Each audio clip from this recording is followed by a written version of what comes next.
So this is, can I do that? Starting a hobby and why it's important to do so. So how many here have like a hobby that they do? So just about everybody has a Yeah, hobby. that makes sense. So when you started your hobby, did you think, oh, I can't do this, or did you just wing it and just go for it? Just kind of winged it? I just found Just myself. go right for it. Try it. I just- See if I like Yeah, I that's just a good found myself, mindset. I'm like, oh, this is my hobby now. So I'm like, okay, yeah, that's it. Do you guys have more than one hobby, or put Yes. like fingers up for like how many hobbies? If you run out of fingers, just like squiggle your hands. Yeah, I've been there. Yeah, okay. Yeah, that's about what you should be having. Yeah, a lot of psychologists say you should have 5 roughly. Coin collecting. Ooh, coin collecting. That's a cool one. You don't see much of that. You'd be surprised what odd coins I find. Oh, that's interesting. Yeah. That's really cool. I've come across quite a few Canadian coins that are very similar to U.S. coins. Oh, nice. Would you like to hear about the strangest coin I found? You know what? Go for it. It's an unstamped penny. Wow. What? That's crazy. That could be worth money. Yeah. You still have it? But no, it's for the It's my collection. little bag. Oh, yeah. Keep in mind, keep in mind.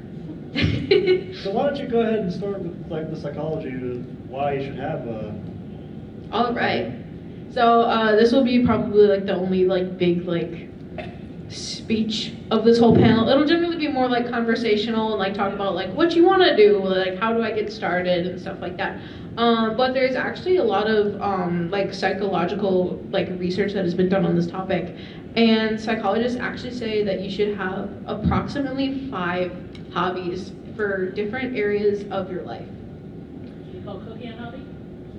Yes, you can. You can call almost anything a hobby, really. Yeah, that's true. It's basically, a hobby is anything that you do regularly and that you like enjoy doing. So it might not be your job because you might not enjoy doing that, but it could be your job, you know?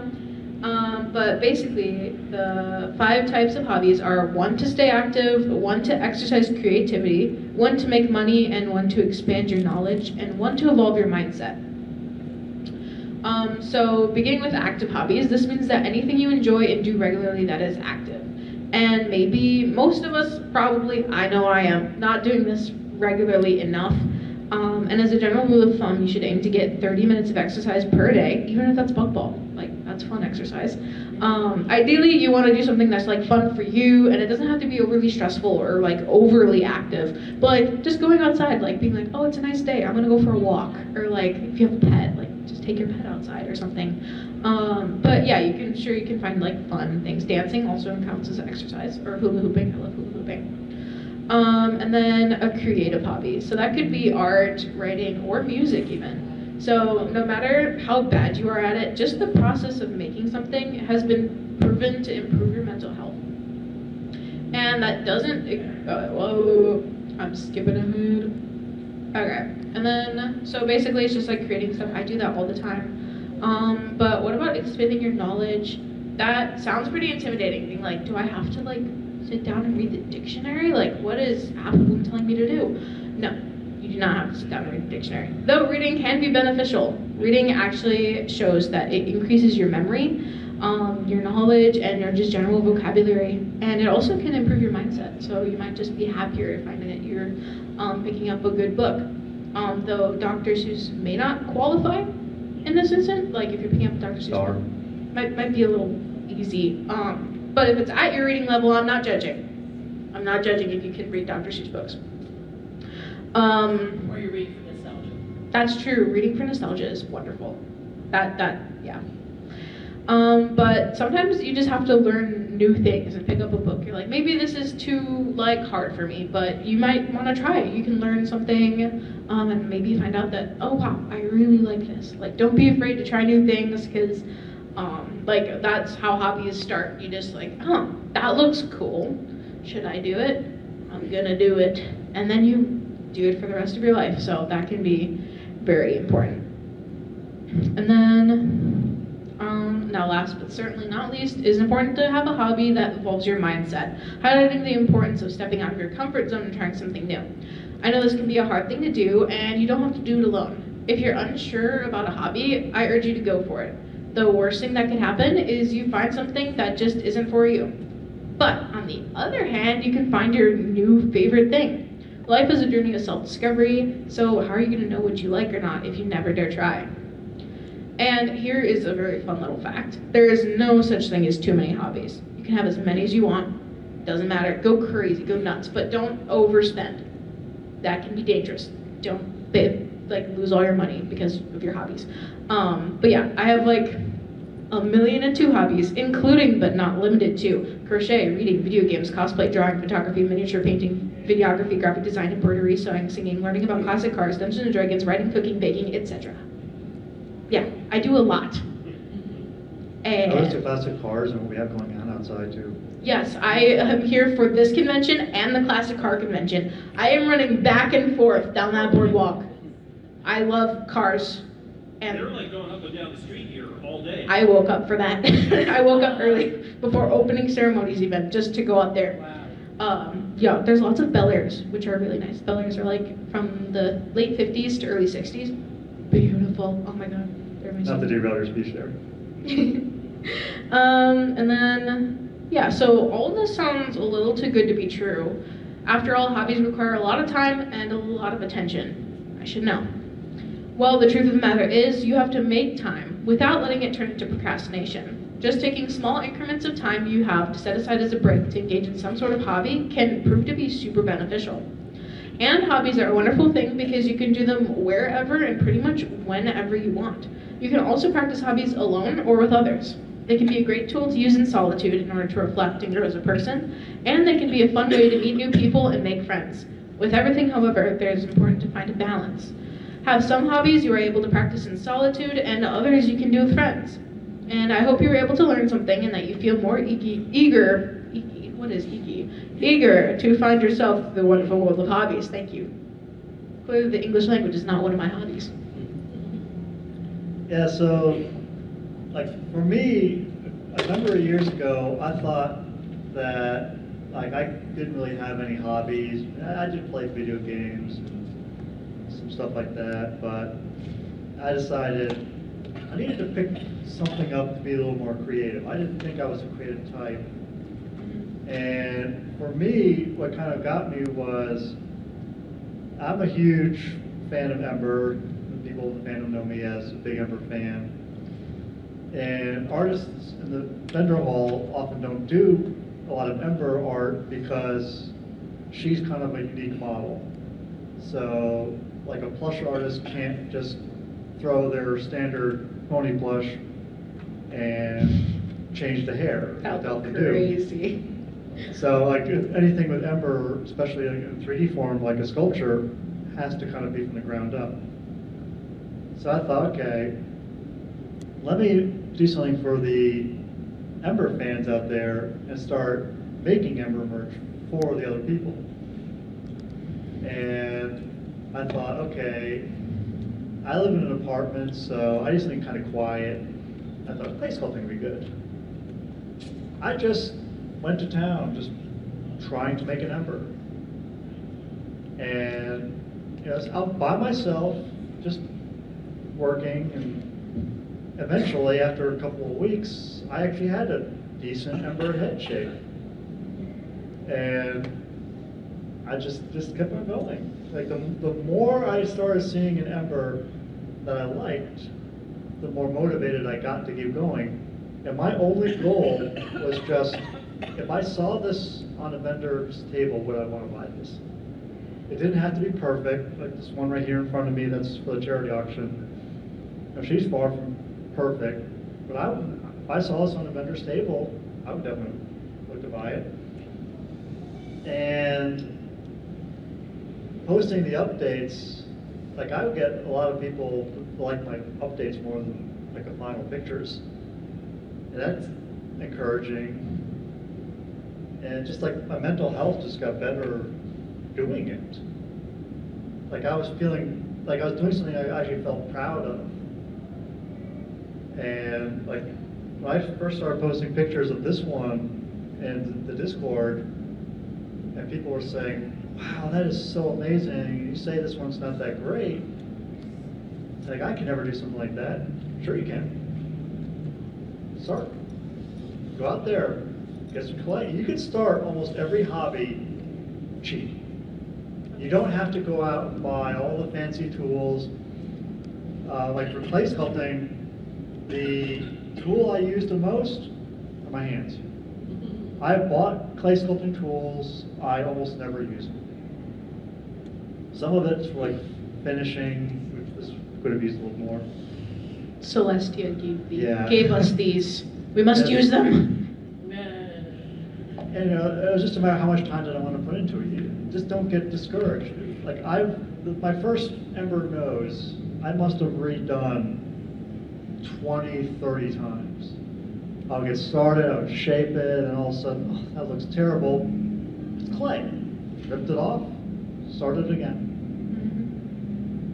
And then that really helped out because I kept going, and my first ever clay sculpture I put into Everfree Northwest's charity auction in 2022, sold for $200. And I had never touched clay before. I had never transported clay before, so she actually broke in transit. Some of like her horn broke, tip of her tail broke off. And I'm sitting here the day before the con, ran to the store and got super glue and gluing this stuff back together. Yeah, and unfortunately, like I know Dusty and Foley pretty well, so I went to them and said, hey, I know you're auctioning off this Ember. I just want to make sure that people know that she's been damaged. And when she went on stage, they said, hey, Ember's had a bad day. That's So okay. they were We all very have bad days. honest with it, and I always encourage when I put stuff into the charity auction, everybody can come look at it. And my only goal really is the person who bought it, are they happy with it? When I go on dates and my date asks me what my hobbies are, my biggest hobby I always say is making people happy, putting a smile on people's faces. Oh, that's Everything so nice. I do is to put a smile on people's faces. Either something for a charity auction. My best friend's house is just full of sculptures that I've made them. She lives in that house, she knows it. It's very true. We like display them. Like we have sometimes we have lights shining on them. They're just like. Yeah, and actually, since you mentioned lights, that's actually another hobby I got into. Yeah. I just wanted to have a cool room party last year at SeaquestriaFest, and I thought, what would be fun? LED lights. So I went and just watched YouTube videos on how to program LED lights. YouTube is a great tool. I highly recommend. Yes, you can learn anything on YouTube. May not be as in-depth as you want, but that is actually one of the best places to start if you think you want to start a new hobby. And if you run out of YouTube videos, I hear Skillshare is also really good. I haven't had it personally, but a lot of my friends use it and they rave about it. So I learned how to do this LED programming, and that got us to this, which I made for the con. It's a authentic ride control panel prop that I made for opening ceremonies. It's so cool. And these are authentic ride control buttons because I used to be a roller coaster technician for 15 years, so I know what they look like. And so each of these buttons, so we have safe run for your operator key switch. And the ride stop actually stop the ride. It actually works. Ride start to start the ride again. Now every set of 4 colors displayed here represents a pony. So I have a button here for searching a pony. So There's this a one dozen actually ponies on there. This one actually represents Applejack. Yep. What do you think that is? Celestia? Fluttershy. I thought Celestia too at first. You were not alone. Yeah. I only stuck to the main 6 of both G4 and G5 because it took a while to go out there, research the colors, and implement them into the code. But this, learning how to do the LED programming didn't take a lot of time for me. One, because I have a programming background already, but just looking at videos. I watched a video for how to just get the LEDs into the controller, and then another video on how to program them. So it's just a matter of how much time you want to put into learning a new craft, Mhm. a new hobby. And so when I started last year with LEDs, I did 3 different LED displays for this room party I did, because I just kept on going. Every time I thought I was done, I thought of a cool new use for this new hobby. So it could have been like a one-off, kept going. So, like, I thought I was done after SeaquestriaFest. Yeah. You know, this is a cool room party. Everybody loved the lights. One of the light displays was actually its own arcade game. There's a video game that I made where you would take this light up this tower. Got that idea from a guy at MagFest did the same thing. So I just kind of copied what he was doing. And I didn't think that this would turn into another hobby where I would do something for SeaquestriaFest. So what you think might be a one-off project can easily just turn into a hobby. Yeah, and it's also okay if it's just a one-off Yeah. project. That's up to you, Yeah. and like what you feeling like. And like the clay sculpting I've done, and this is now my 4th Ember. I've done Smolder, Spike. The improvement is actually crazy. And I'm always looking for the next cool, I want to start doing poses. I've done a lot of these standing poses. I want to start doing some more cutesy poses. Those take a little more time. But it's like every time, like when I was teasing some people on this, like I was trying like, oh, how much do I want to show people? Because this would be a fun prop for the opening ceremonies. People did not know that I was building something with this cool light display on there. I did eventually take a picture of the top and tease people earlier in the week that I was getting ready to start the ride at SeaquestriaFest. But people were just getting excited for what my next project was going to be. And that's what I like, is like the whole thing is just to get people happy, and I'm happy or excited to know what's the next thing Coaster's going to do. And like there's actually a fundraiser going on right now with Evergreen Northwest to get some plushies made. And I've got a tweet. I'll do something really fun. I'll make something really cool for their charity auction if they hit their stretch goal. And people were just like, "Ooh, what's Coaster going to do?" So it's all a matter of how you want to start the hobby.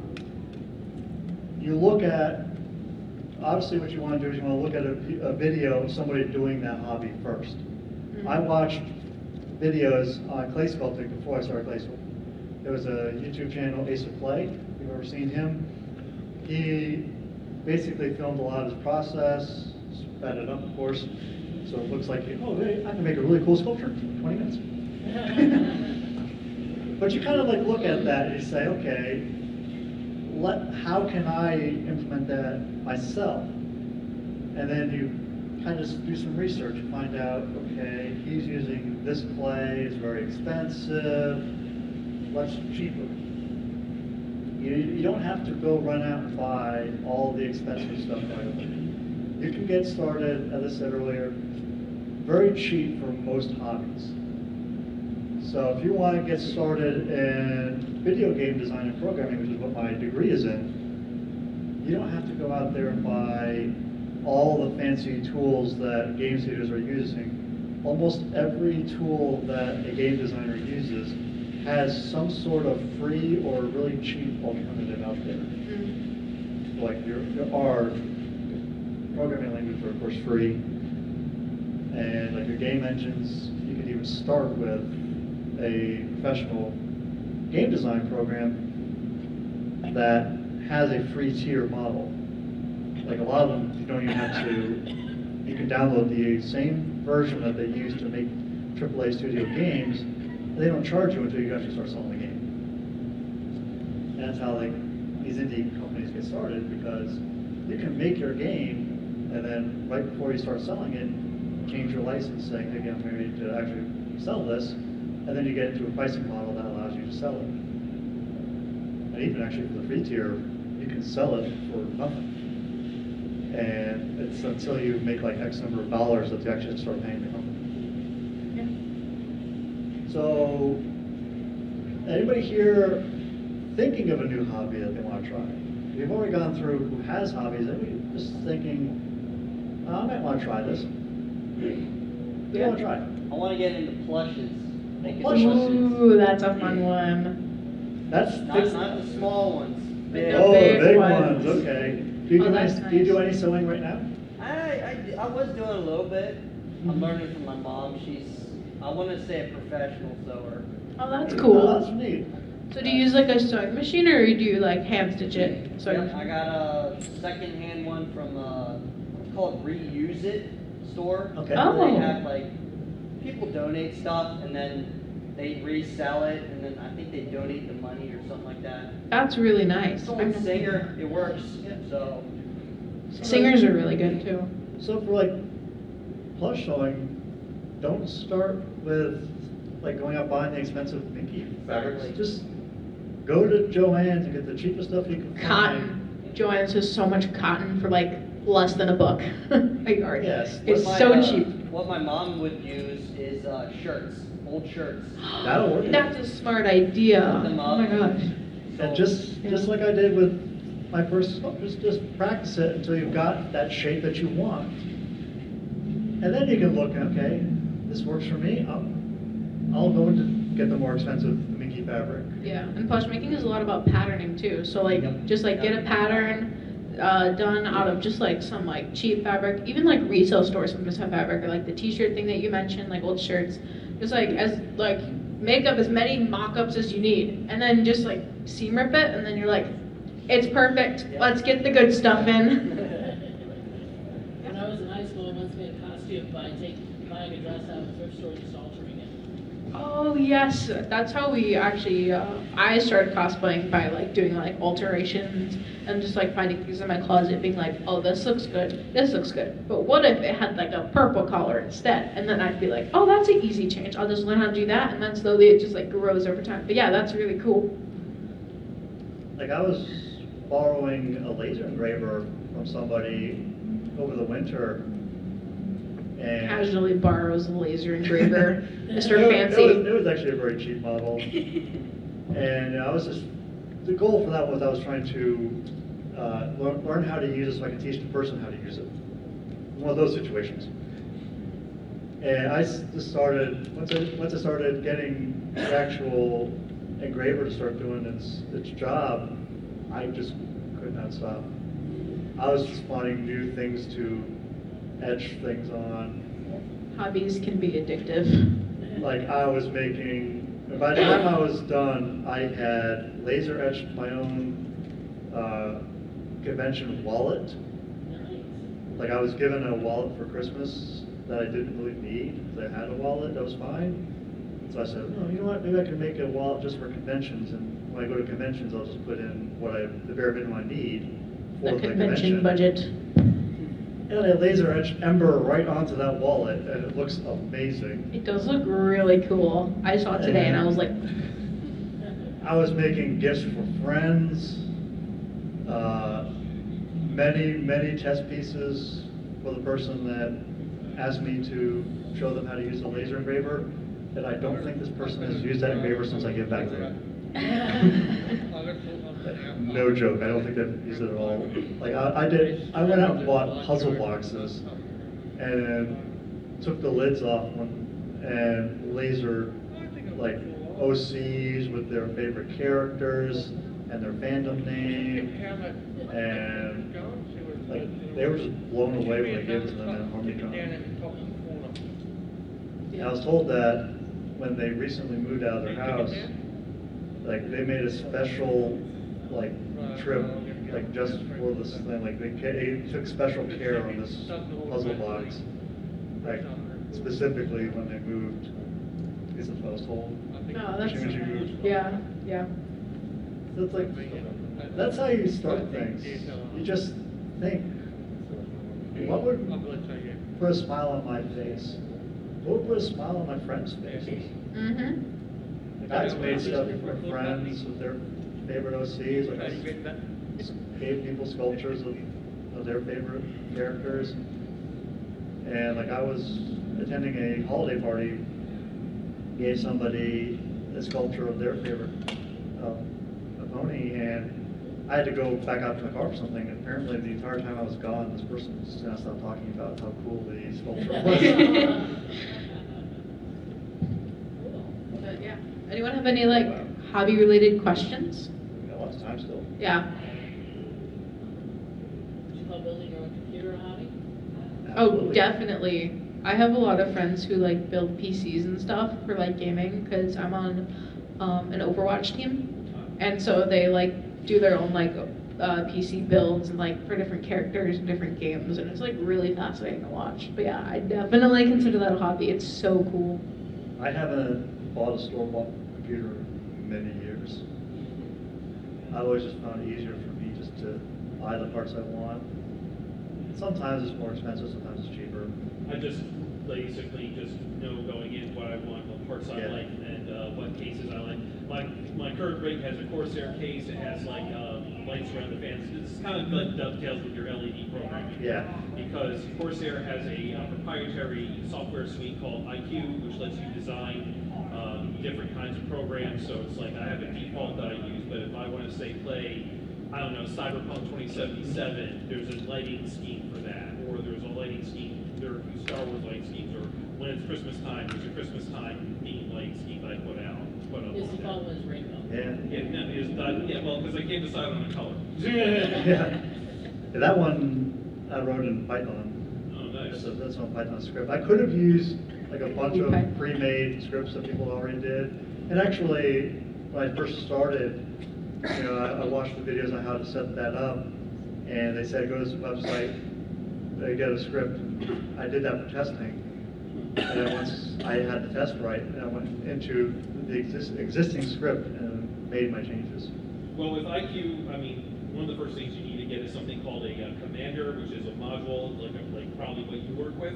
So there's that, and the program itself is like graphical user interface. So all you do is like you just look at patterns and look at light gradations, color schemes. You know, you've got your color wheel and you've got your shades and stuff like that. You just tell them like what you want. You can just do multiple layered of patterns and stuff. So if you want, say, to do something like Doom, you have like a flickering, you can do a flickering flame effect, and it Oh, that's cool. carry out through the entire thing, like the pump, the fans, everything, the memory modules. If they're all like, even like third-party stuff. So if you have like Corsair made fans, memory sticks, all that, but you have like say an Asus board or an Asus video card, you can get those to kind of with a plug-in. You can get those to play nice and talk to each other and stuff, which is nice. I'd get my next project with LEDs. I'll probably do is all those boards that I'm buying for those have Wi-Fi on them, so I can get them to talk to each other. So I was going to have it, whereas if I'm doing another room party with all the LEDs, if someone finishes the game, it would actually make all the LEDs in the room flash. That's so awesome. Yeah. I just thought something. What's a good rule of thumb for how much you should spend when you're just starting out? As little as possible. I would say for like first time like testing it out and stuff, I would say try to spend like just buy bare minimum, like what you need for that specific project. Just like everything you need for that specific project. If it's like something you need is more expensive, don't be afraid to buy it if you like really want it. But I would say don't like go overboard. Like if you want to crochet one thing that's one color, don't go to the store and be like, pretty color, pretty color, pretty color. You are all coming home with me. And then you find out, oh, I don't like this. Now you're stuck with like all this stuff. And you're like, oh, I can't return it. And you can have a failed hobby. I recently started, I was going to combine my clay sculpting and do resin jewelry. Whereas I would sculpt out the shape of what I wanted. And in this case, it was cutie marks. So I was going to do cutie mark pendants. And I'd gone out and I had bought the resin, and then I went and bought the silicone mold making kits. And it costed me about, I'd say $50 or so to start this project, because the resin was about $20. The silicone was about $20, and then there's like a frame you can buy. That was about like $10 to $15 also. But I already had the clay, of course, and this is a simple matter of combining hobbies. Yeah, I started doing it, and my first test piece came out okay. Well, that was really nice. I keep on going. So then I went and actually did the sculpting and did the silicone mold. And it ended up being a complete disaster. Like, I was hyping up the recipient of my first piece and saying, oh, I've sculpted this at your cutie mark, and I'm getting ready to actually make the mold for it. And I poured the mold came out okay. But when I started pouring in the resin, it just fell apart.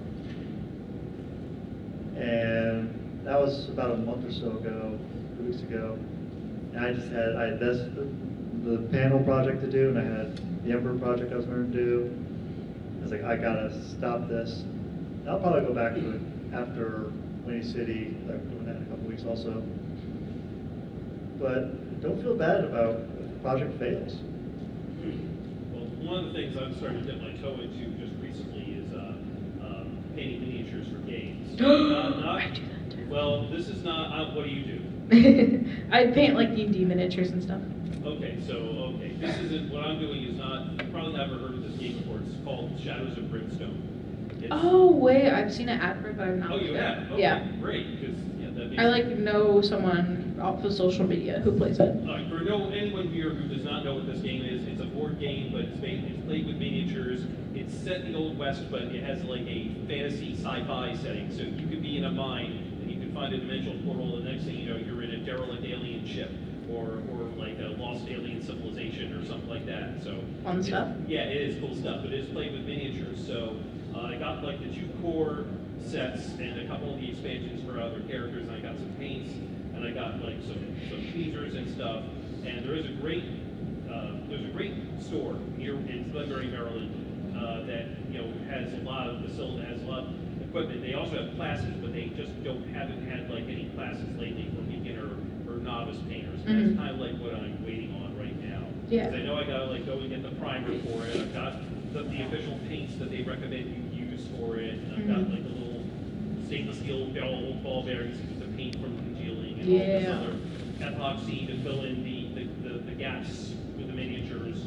But I just want to make sure I know I'm not going to be like immediately successful, but I want to like reduce the chances of having it look as horrible as I know it could be. Yeah. Yeah. But I wanted to make sure that I didn't go overboard on it and like get every single miniature. I was like, start with as basic as I can get, and then just go from there and see how well I do. And then when I get more proficient at it, I'm just going to go and I'll get some of the miniatures that interest me, because that line has a lot. Probably not as extensive as Warhammer, but still a lot. And I know I can fall down that rabbit hole pretty easy, but I'm looking at stuff and I just want to make sure, hey, how far down do I want to fall down this rabbit hole? Yeah. Probably don't want to make a huge investment on it. Yeah, that's be careful in the rabbit holes, because some hobbies you can get sucked in very easily. Start simple, start small, start with something you like. So, like, I started sculpting because I wanted people to have Ember stuff. Ember's my favorite character, so I knew I took extra care on it. And that's the easiest way to start. You start with something that, like, okay, I want to start with a gift for a friend. I don't really care for this character myself. You're not going to be as motivated to get started as much. Yeah. And like I said, you're going to be prepared to fail a few times starting, and you're not going to come out with the most perfect thing right off the bat. Right. And that's why you start with something that you like. And you're going to be more mentally invested. Like, if you go and find like your favorite figure of their set and start with that one. Well, speaking of figures, that's my main hobby, is toy collecting. So I'm an action figure thing. I've really limited it to just Masters of the Universe Origins. The thing is that line is winding down, so now Mattel has been pretty good about this. Actually, they're doing like now it's like the remainder figures are now online, but you got to be there like the day that you have to be there, or else some of these figures will sell out like that. And it hasn't helped. I think the last figure they had, there was a hiccup with their payment system, so it was like they had problems with payment processing. So I'm hoping that will be fixed, because I got another figure coming up next week, I think, on that. But then the other line I'm collecting is McFarlane's relaunch of the Superpowers figures. I don't know if you're familiar with that. It's a line back in the day, Kenner had a line of DC Comics themed figures called Superpowers, and Todd McFarlane just like relaunched it with like brand new figures. Only problem is that some of these are store exclusives, so Walmart has been especially bad about getting these figures in. I think like the two that I'm looking for are Black Manta and a Reverse Flash figure, and those have been like practically non-existent here on the East Coast. I don't think any stores here ever got them. They're starting to like get the most current wave, but just here's a horror story. Like beware! I was recently scammed by a guy who said that he could get me these figures, both of them, for like $130, but because these figures go for like way more on the secondary market. And I thought, fine. So I handled the transaction. He did it through Cash App, and I should have known when something was happening. I should have seen the red flag when he gave me like Cash App tags for people for things that were not his name, that didn't match his name. So I was like, and then like he said he'd send them to me, and then like one day he was like no longer on. He reached out to me through Facebook, and he was no longer on Messenger, no longer on Facebook. The guy had my money. At least the good part was that he only got like that much money from me, and he doesn't have access to my bank account information or whatever. But that's just like a thing that I need to be wary of. I got an even worse story for you. So, I'm a mechanic. I work on stuff. I had a 86 F250, 6.9 IDI, which is a diesel. Got a performance tug for it. It was $1,300, brand new. Sold the truck. Sold the engine. I'm swapping in a Power Stroke into it, and sold the injection pump for $1,000 to a guy in Texas. I let him do the PayPal stuff, and he reversed it on me, refunded it, so I'm not getting my $1,000 back. Yeah, well, I don't know if I'll get. Oh, jeez, man. That's the thing with sucks. these. Yeah, I don't know if I have any recourse with Cash App. I'm not sure, but I don't know. Yeah. I think the issue is he put it as family, I believe. Oh yeah. So if it was an item, if it was under item, it would have been a whole lot different. Yeah. Yes. And that's another hobby that is not cheap. No. Being a mechanic. Yeah. Oh yeah, because like all the equipment and tools and things like that. You all can the parts. skip a lot of that through just getting the stuff through Harbor Freight. Yeah. I have a set of Harbor Freight sockets, impact sockets. I've never broken a single one of that's that good. in 3 Wow, years. nice. Oh, that's really good, impressive. I've seen Harbor Freight sockets snap on the first try. Oh, man. I got quite a bit of snap-on, but I only got the stuff that was actually important, like the hex bits and all those important little stuff. Yeah. Other than that, don't get snap-on. Really? Wow. That used to be like I thought that was a standard. To people who are dedicated Yeah. to mechanics, but I work on lawnmowers and All right. my own stuff, so Harbor Freight it is. I dabble in that kind of thing. I've like upgraded my car's lights, so they used to be halogen bulbs, and I just went and got like a set of aftermarket LEDs. They're pretty bright. They're bright. Oh, Yeah. But I probably had to take on my Hyundai. I had to probably take off those headlight assemblies more times than I care to You had to count. remove the bumper by itself. I had to remove the bumper. Yeah, I had to like get a specialized tool to get those nylon rivets out to remove them, and then I had to get the daytime running lights, and that was difficult because I had to find out what the right wattage was, and I thought like Sylvania would work for them, but apparently they didn't. I could not find any Sylvania bulbs in any like AutoZone or any Auto Parts store or any aftermarket store. And then when I finally did find one on mail order, I didn't realize this, but they have a little burr or a weld just underneath where the diodes are, and that kept me from fitting them into these sockets and locking. I eventually went with like a third-party manufacturer who I'd never heard of before, and they ended up working great. Yeah. So I took a gamble, and the dice came up good. It was There definitely would be, if something like mechanic as a hobby. When I started working at the amusement park, I bought a snap-on toolbox. really nice Snap-on toolbox. It's filled with pretty much everybody just about except for Snap-on. Because you go out, you buy the cheapest tools that will serve your purpose, and as your hobby progresses, swap them out for the more expensive stuff as you need to. Yeah. It was just a situation where, in most cases, I did not need to. And then, like, as things went on, I was a used for 15 years, so stuff did break, and I did start replacing with Snap-on. But the majority of the tools were everybody but Snap-on. As I said, I bought a bunch of clay sculpting tools when I first got into clay sculpting. My hands were the number one tool I use. Like, this was almost entirely built with my hands. Very rarely did I grab any tools for it, for special sculpting. Now, it could have been smoothed out a lot better with the tools, but I was running out of time. I had to get this by do SeaquestriaFest, and as you can see, I'm painting it here. When I'm done with this panel, I'm going to go up and start applying some details because she needs her eyeballs. Don't tell the hotel people that he has paint in his room. Yeah, I put down wax paper. So if there's any spills, they'll back to go grab it. And then I'm going to do the base once I'm done. She'll be done probably tonight. She doesn't really need that much left.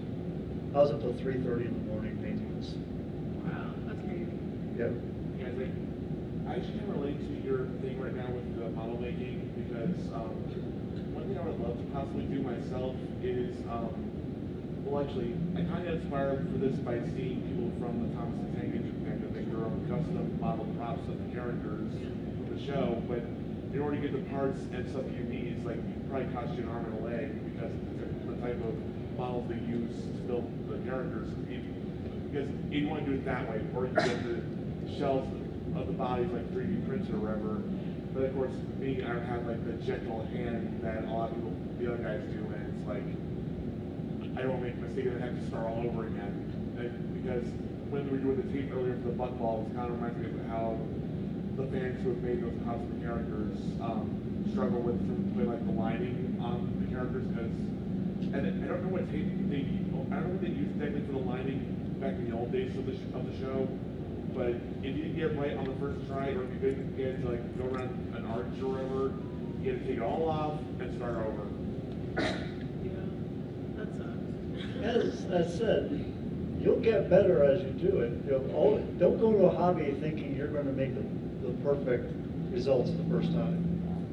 This is my fourth Ember, and I'm still going, definitely needs a lot of improvements. And of course, this one actually was a Russian button. Yeah, so there's these things in crochet called granny squares, right? And just by the name, you can tell it's supposed to be a square.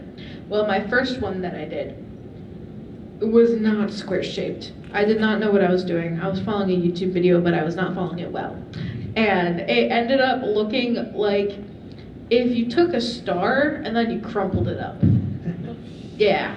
It had like 5 corners. I don't even know how I did it. And then I did it again, and it was like perfect. And I was like, how did I mess up so bad? It just worked the second time, all right. Yeah, sometimes you just gotta go back, rewind, and then just like watch and be like, oh, and then you're learning like, oh, that's where I messed up. How did I mess up there? I don't know, but like, you know what, doesn't matter, because now we got it, and it's good. And now I made like a gazillion and 500 billion granny squares. I'm like addicted, it's a problem. I mean, or it does go like SpongeBob where you like first start with the head, then your detail features, and 1, 2, 3, a circle of thingy. Oh yeah, that's right. Yeah, and never, ever, ever start a hobby for money. That's very true. And it's a side hustle. And it is a side hustle. Yeah, because you're going to be making so many mistakes for a while that You'll get frustrated if to you get have to like the an point end that goal. you want to actually go and sell something. Yeah. You could be years in. Mm-hmm. Especially like if I wanted to just straight up open a store right now selling clay sculptures, I got to compete with these people that have been clay sculpting for 25 years. Yeah. And they're pumping out the most beautiful clay sculptures you've ever seen. That's why I do it for gifts for friends. a charity auction where someone's paying what they feel it's worth. And so in that case, all I care about is, did the person who bought it, are they happy with what they paid for it? I mean, I kind of have like goals in mind for each sculpture to play in the charity auction, but in my head are usually kind of low because I don't want to be disappointed. Yeah. So you want to start every hobby for yourself. Because the hobby is for you. It really is. You're starting your hobby to improve your own mental health, whether you think about it that way or not.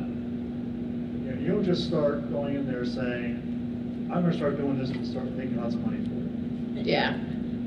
If I had gone in saying, oh, I hear resin jewelry, you can make a lot of money off of that, which I know you can. That first time when it failed, I would have been just devastated. Oh man, I'm wasting all this money. No, I did it as gifts for friends, did it for me, and if it picks up, maybe I would. But I did it because I wanted to try it. Yeah, I thought it'd be fun. Yeah. If you start putting the money, think about the money right away, it's not going to work. You're going to be disappointed. You're going to be upset. I've had friends that have started hobbies, like they always think about that next quick get-rich-quick scheme. They hear about somebody else starting this hobby, and they made $600,000 in the first 3 years. And they start thinking, I can do the same thing. Also, another thing I want to add, like, don't do it for internet fame. Oh yeah. No. I don't even think about Honestly, it. because I make videos, I do these panels at SeaquestriaFest because I love entertainment, I love doing what I do. I mean, I was just thankful to SeaquestriaFest to give me that chance to do that one panel that I've always wanted to do. And hey, if everybody goes out with a thing, well, I might get a chance to put my passion project of the team into filing in the project. Yeah. I'm the same way. I want to start a podcast or maybe a Twitch stream, but I'm not there to get attention. I know that there are people who are there who are getting attention. I think they seem to be wanting to do it for the wrong reason. It's led to a lot of grifting and things like that, which I don't like. I'd rather just be who I am and not betray my own ethics or my own values or whatever. Yeah. If people want to come and find it, then they'll find it. But I'm not like going to go out of my way and try to make myself into something I'm not. I just want to be honest and stuff. And if it's a Twitch stream, play the games I want to play. And on the thing, it's like, find me on my YouTube channel, or my podcast. It's like, find the things I want to discuss and don't be part of that anti-fandom rage mob or whatever it is that's out there. I want to come from a place of like appreciating this stuff and not hating on it. There's too much of that negativity going on. I think people are doing it for the money. Yeah, I knew somebody that did Twitch streaming, and he was always going out there saying, oh, these videos are the ones that everyone's watching right now. And they would go out, they buy that game, and start playing that game. Like, they even like that game. Like, I don't like it. That's what people are watching right now. So that's what they want. Well, people want to watch me play an old game from like 10, 20, 30 years ago, fine, let them. Yeah. I don't really like many of the games that are coming out now. Yeah. At least not the stuff at least not the ones from like the AAA producers. I find that a lot of the stuff I'm interested in is mostly like coming from the indie sector or whatever. Unless it's Bethesda or whatever, I know Bethesda's got their issues. But Fallout, yes, I know. I'm waiting to play. I want to play Starfield, but I want to wait till it gets good. Yeah, that's fair. I love when I tell people I live in Bethesda, and they say, wait, that's our home place. Even though their headquarters has always been in Rockville. Yeah. But they need that Bethesda. ZeniMax had an office here where we lived in Hunt Valley, but I think that's closed down now, and I think they moved it closer to Rockville, I think. Well, the actual Bethesda studios, they were always in Rockville. They were bought out they became ZeniMax Media, and they had ZeniMax Online, which was the Elder Scrolls Online. Right. I love Elder Scrolls. They were up in Hunt Valley. Me too. And I've talked to a few of their developers when I was going to school for game development. I used to have posters signed by a lot of the directors for that game. If I knew it a few years later I'd be friends with somebody who likes that game, would have kept that poster. But yeah, so like go back to my friend who was into streaming. Like they were just focusing on always getting the view counts, the followers. I never look at my follower count on anything. You know, people want to follow me on Twitter. I won't call it X. You want to follow me on Twitter? They can follow me on Twitter. If they don't like what I'm posting, they can leave. I don't really care. It's just I leave that's my space. Yeah. I don't look at my account and say, oh shit, I lost followers today, or I gained followers. So yeah, it's not. I'm not here for fame. I just like posting my art and stuff I do. And I do get discouraged if I post like a cool new update and nobody likes or even comments on it. Yeah. But then when I do something and someone does say, oh, I am following this project since you started. And it happened to me in 2022. I went to SeaquestriaFest with 3 dragons. I had Ember, Smolder, and Spike. And I thought not a lot of people were really following me. I would get a comment here or there from the same people. Because of course, you know, if you have a Twitter account, you realize that you'll get your likes and your comments usually by the same 3 people. And usually the algorithm does not like you. Yeah, but then when I actually brought them there and I was like setting up in the auction room, people walked up to me, oh yeah, I've been following you making these dragons on Twitter since you started. I'm so happy to see them in person. And like that meant a lot to me. In other words, they were too busy doing their own stuff. Yeah, and that one, the Ember for that set, actually sold for about 450. And she was a little taller than this one. I was just like blown away. And I had a broken smolder, like the base shattered, because I had a clay base on that one, and the base completely shattered. And she sold for 225. And then the Spike, which I actually gave his rarity plushie to, because that was one of my favorite visual gags around Spike, was the fact that he has a rarity plush. So I made Spike actually holding the rarity plush, and he sold for 100. Like, combined, I was like, wow, that is amazing. Now Foley came out there, didn't watch Spike sell, and she was like, oh, what does Spike sell for? Well, 100. I should have gone for a lot more than that. I'm sitting here like, that was amazing. somebody paid $100 for my Spike. And I went up on stage, and because Rarity was a separate piece, and actually put Rarity in Spike's arms, I think the entire crowd just went, aww. Yeah, I remember that. That was so cute. And then last year for Windy City, I did Sleepy being one of their mascots, who's always sleeping and always tired, obviously.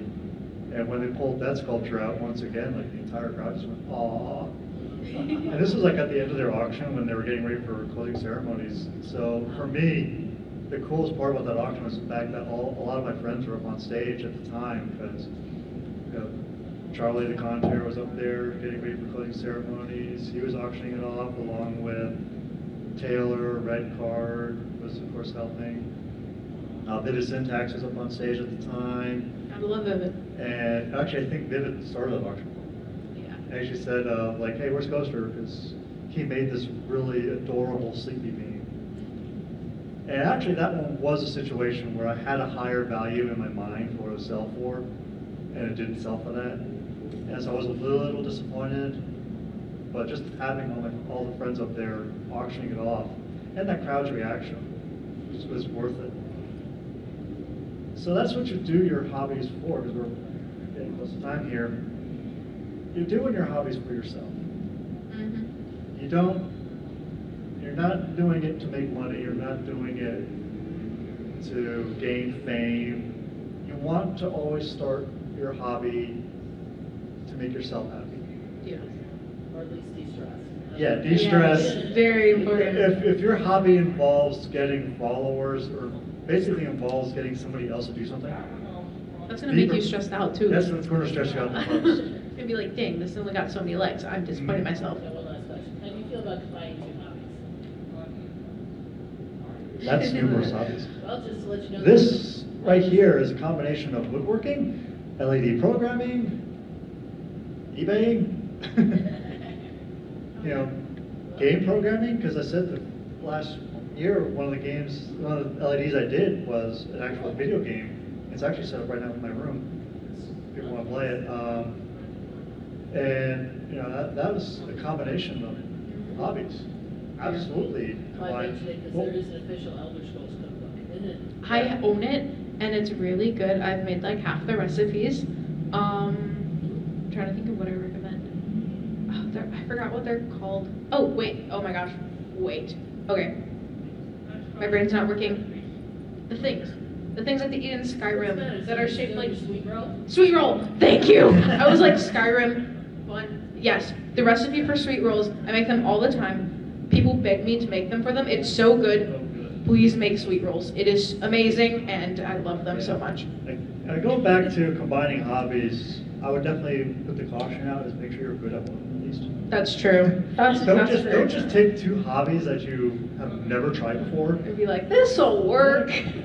No, like, you know, the resin jewelry thing, you know, I started with the clay sculpting, which I already do, and already have techniques down for sculpting clay. In fact, I was telling Harmony earlier before the panel that, like, the way I started the clay sculpting was I took the cutie mark that I wanted to sculpt, put it on my tablet, and made the clay so thin that you could see through it, and basically traced the cutie mark, or the object I wanted to do, in the clay, baked that, used that as a template to make a thicker piece, because of course a piece of clay that thin is not going to get you very far. No. And then I baked that, and then used that to actually make my final piece that I was going to fully sculpt into the shape I wanted.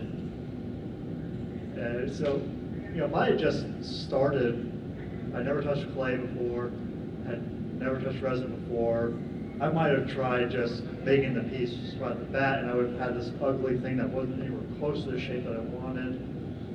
And I would have been discouraged, and I would have had this resin sitting here waiting for the clay to be done. I'm getting frustrated by the clay not getting done because it doesn't think like what I'm looking for. And like I actually do have a hobby where I've kind of gotten a little overboard and made zero progress on. And believe it or not, that's cosplaying. Yeah, I got my master cosplayer next to me here, and I actually have a ton of cosplaying materials in my apartment that every time I try it, I just fail and get discouraged, and it's ugly. And that is definitely a case where I went overboard, because I was trying to do a Ember, almost like a fursuit type deal, but I wanted to do it out of vinyl, which is a little more dragon leathery-like. Mm-hmm. And so I actually bought all the vinyl, literally violated everything I was saying earlier in this panel, and bought all the vinyl for this. And I knew I was going to do it starting with a template with a cheaper material, but I jumped the gun and already bought all the vinyl for it. So I got all this vinyl for it, and haven't made any progress. And I think I started this about a year ago. It's a big process. Even I don't think I could do that, I'm not gonna lie. Vinyl's not very easy to work with. Yep. Yeah. Well, when it comes to the sewing stuff, you get one try. Yeah. Like, I messed up on clay, I can just start again. Recondition some new clay, start all over again. Not a big deal. You can rip the seams out, but it's not going to be near as strong. Yeah. Yeah. That's the thing. Yeah, so don't be afraid to fail. Mm-hmm. Do it for yourself. Start cheap. Do it for yourself. I can't stress that enough. Is start your hobby doing it for yourself. Start it with something that you really like. So Yeah. if you want to start a hobby, start with a character that really means a lot to you. You know, because you're going to put a little more effort. You're going to want to keep trying to get a little better. You're not going to come up with the greatest thing right off the bat, but try to make sure you can finish it. So, you know, finishing the piece first and then starting the next one will actually make it better than trying to get that perfect piece right off the bat. You know, get it, finish it, look at it, kind of do like a postmortem in your head. Do you know what a postmortem is? Where you kind of look at your last project and what you kind of discuss in your mind, what went well, what didn't go well, and get that before the next one. Because I'd be sitting here sculpting forever if I was trying to get a perfect ember on the first try. That's true. She wouldn't even be done by now, years later. And I probably would have thrown it away at some point because I'm like, this will be. Nothing is perfect, especially when you start. And it looks like we are We're out of time. out of time. But real quick, I have 2 questions for you regarding Elder Scrolls. Sure. 1, what's your favorite region, like of quests? Right now I'm playing Oblivion Libyan? as a summoner slash blade. Oh, that's so awesome. I love My that. character can use blade weapons and summon monsters. That's so cool. I've Wonderful. I've got a more pen-related question for everybody. Sitting through us talking about hobbies and starting them and everybody kind of giving out their thoughts about the hobbies they have, who came up with a new hobby during this hour? Thought, maybe I'll try starting that. Or, I've been thinking about this, but sitting through this panel, I'm thinking I'm actually going to try it. Make it fursuit head. Versus her. That's cool. Yeah. I want to make it out of fiberglass instead of foam. See, And I want to do my own custom like cooling setup too, okay. with radiators and fans and all that. That's nice. That was like the goal of this panel, was to get people motivated to try to start that new hobby. I'm gonna motivate you guys to play an Elder Scrolls game. Ooh, they're really good. And Elder Scrolls Online is coming out with a new region too soon, so that'll be a great time to start playing. You get a free crow pet when you play, so that's really fun. The pre-order is out now for Gold World. I'm not sponsored. It's just, I love the game. Yeah, that's our panel. All right, thank you guys so much for coming. I hope you had fun and that you got to learn some things and that you just had a really good time conversing. But thank you.